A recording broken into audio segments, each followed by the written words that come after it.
Hi, and welcome to Finding Your Way Through Therapy, a proud member of the Sightcraft Network. The goal of this podcast is to demystify therapy, what can happen in therapy, and the wide array of conversations you can have in and about therapy. Through personal experiences, guests will talk about therapy, their experiences with it, and how psychology and therapy are present in many places in their lives, with lots of authenticity and a touch of humor. Here is your host, Steve Bisson. Alors, toujours dans le vieux studio, still in the old studio. Welcome to Finding Your Way. I'm your host, Steve Bisson. If you haven't listened to episode 186, please go listen to it. Dave Roberts was a great guest.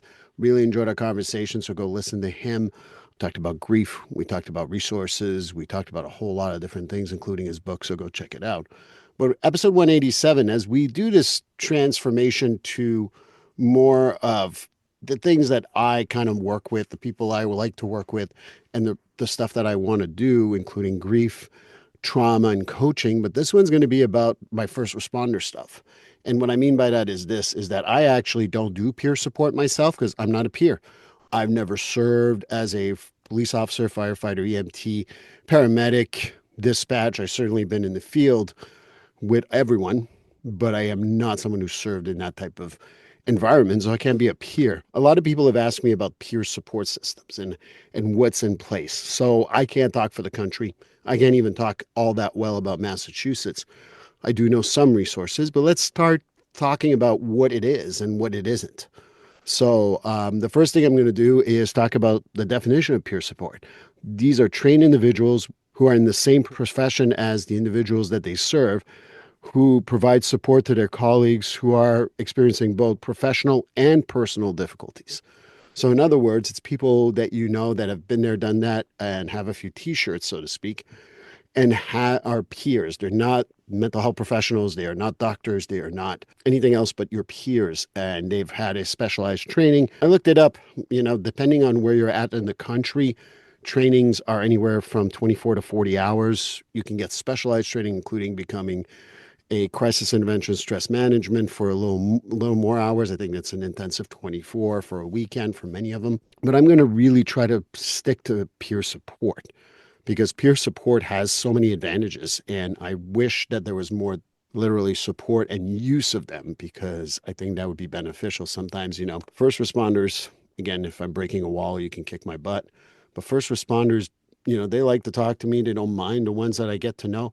But a lot of them think that, therapy doesn't work. Therapy's a joke. I've known people in therapy for so many years and it doesn't work, and so on and so forth, which is, really crap if you really think about it. But I get it.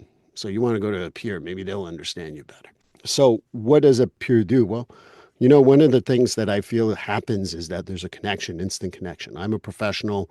Most people come in and they tell me I'm afraid to say certain things to you, and they don't know where I'm coming from. Obviously, hopefully they've listened to the podcast. They've talked to people who I know, and they know that this is, something I like to do.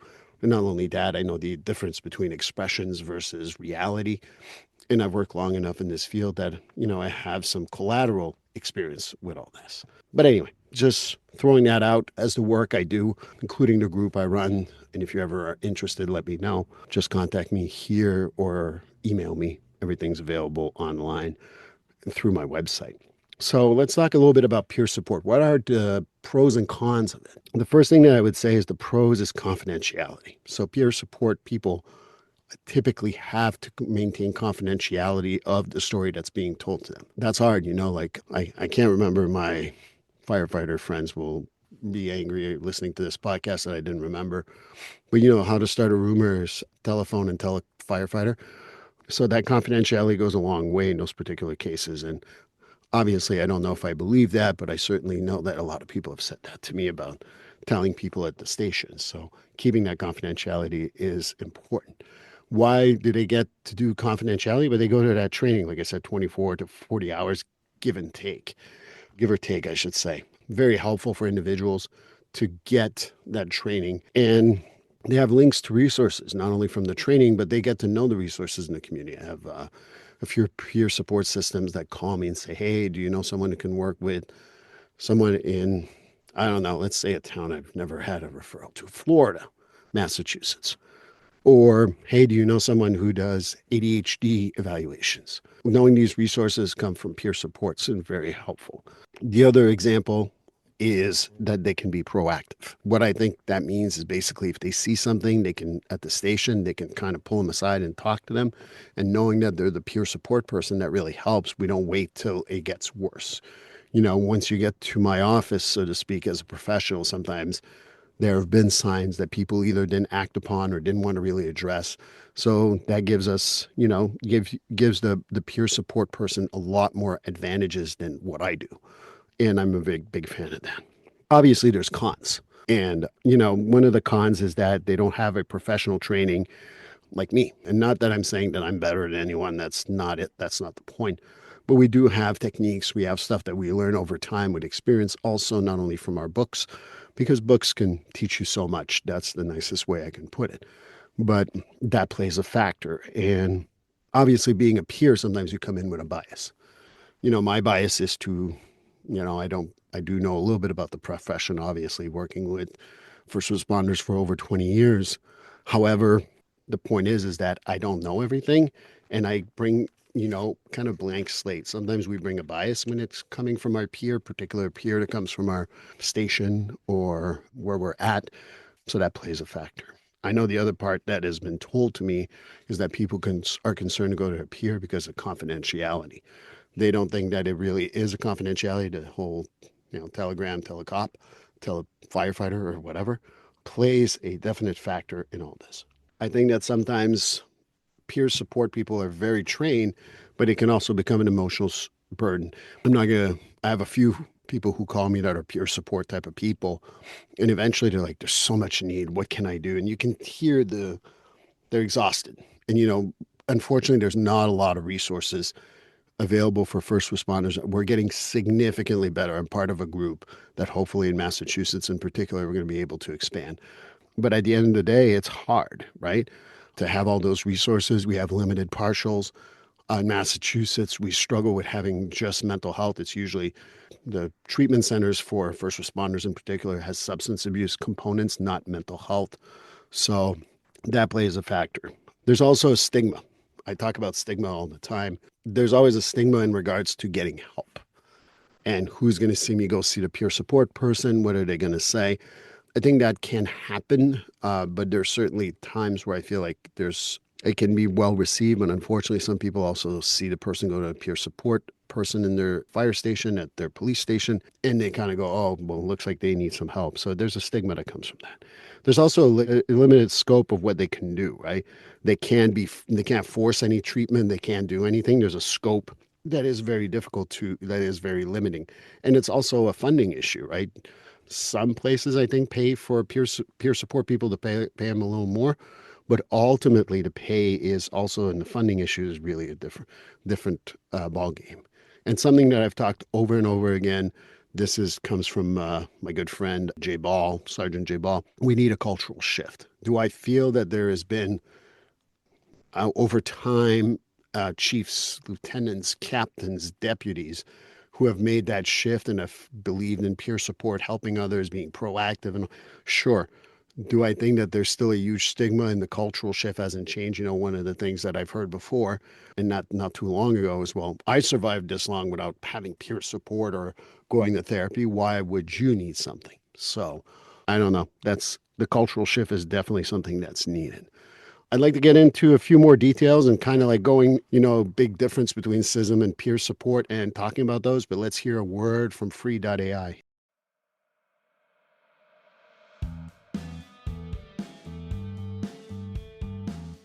GetFree.ai. Yes, you've heard me talk about it previously in other episodes, but I'm going to talk about it again because GetFree.ai is just a great service. Imagine being able to pay attention to your clients all the time instead of writing notes and making sure that the note's going to sound good and how are you going to write that note and things like that. GetFree.ai liberates you from making sure that you're writing what the client is saying, because it is keeping track of what you're saying and will create, after the end of every session, a progress note. But it goes above and beyond that. Not only does it create a progress note, it also gives you suggestions for goals, gives you even a mental status if you've asked questions around that, as well as being able to write a letter for your client to know what you talked about. So that's the great thing. It saves me time, it saves me a lot of aggravation, and it just speeds up the progress note process so well. And for $99 a month, I know that that's nothing. That's worth my time. That's worth my money. You know, the best part of it too is that if you want to go and put in the code Steve50 when you get the service, at the checkout code is Steve50, you get $50 off your first month. And if you get a whole year, you save a whole 10% for the whole year. So again, Steve50 at checkout for getfree.ai will give you $50 off for the first month. And like I said, get a full year, get 10% off. Get freed from writing notes, get freed from always scribbling while you're talking to a client, and just paying attention to your client so they win out, you win out, everybody wins. And I think that this is the greatest thing. And if you're up to a point where you got to change the treatment plan, well, the goals are generated for you. So getfree.ai, code Steve50 to save $50 on your first month.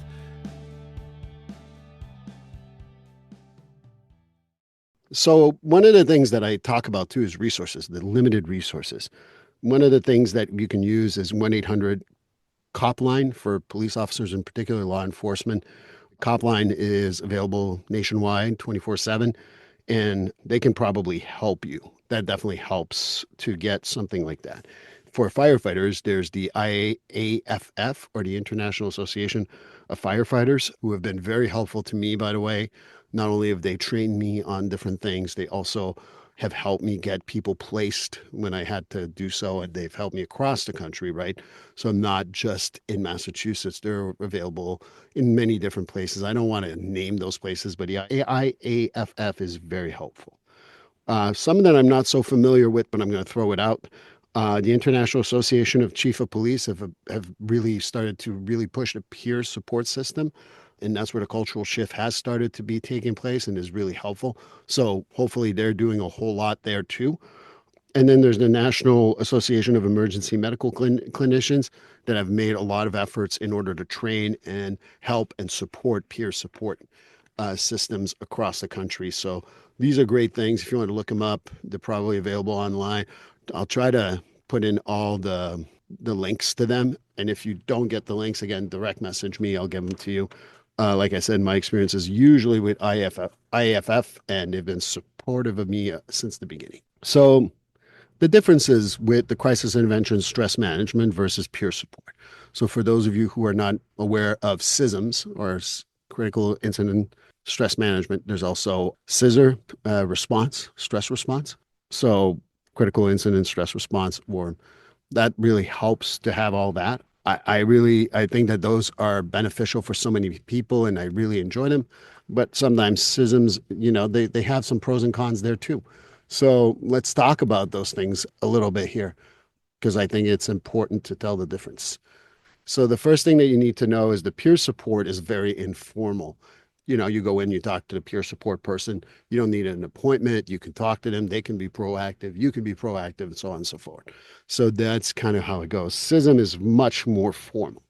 It usually has to be asked for due to an incident that occurred, and has a formal, like, this is what we start with. This is what we're going to do next. This is what we're going to do next. And the peer support is very informal with the conversations and all that. CISM happens after an incident, where you don't need an incident for peer support. CISM does come after an incident, but after that, peer support is helpful, but they're specific for that. Peer support is good before the incident, during the incident, after the incident. So there's that is a big difference. CISM usually has some sort of trained healthcare professionals that are involved. And not that our friends at the first responder world are not trained individuals. They obviously are, and they're trained peers. They just don't have the same training as healthcare professionals. And that's all I'm pointing out when I say that. And CISM is very specific as to what needs to be done and what they're going to do. And there's boundaries and limits to it, where peer support can be a little more flexible and help you in different ways, shapes, or forms. So there's that's what kind of the difference is. And I feel like both of them are needed. Obviously, professionals like me are needed too, but that's the difference to me, the big stuff that we need to talk about and really address. I hope that made sense For those of you who are in the first responder world, you're probably going to say, okay, this is a refresher. For those who are in the first responder world who don't know, they may not, that would be great. But like I said, I'm going to try to link the IFF, Copline, and Copline also has a chat, I believe. So you can also do that via chat. And then from there, hopefully you can get some more resources that you need, and let me know what you think and send me a message telling me what you liked about it or didn't like about it, because I'm always open to it. But for episode 188, you're going to meet Krista Gregg. She is someone that has worked in the first responder world. She is someone who has been on the crime scene area, and she has changed her career for several reasons. And I can't wait to share that interview with you. And I hope you join me then. Please like, subscribe, and follow this podcast on your favorite platform. A glowing review is always helpful. And as a reminder, this podcast is for informational, educational, and entertainment purposes only. If you're struggling with a mental health or substance abuse issue, please reach out to a professional counselor for consultation. If you are in a mental health crisis, call 988 for assistance. This number is available in the United States and Canada.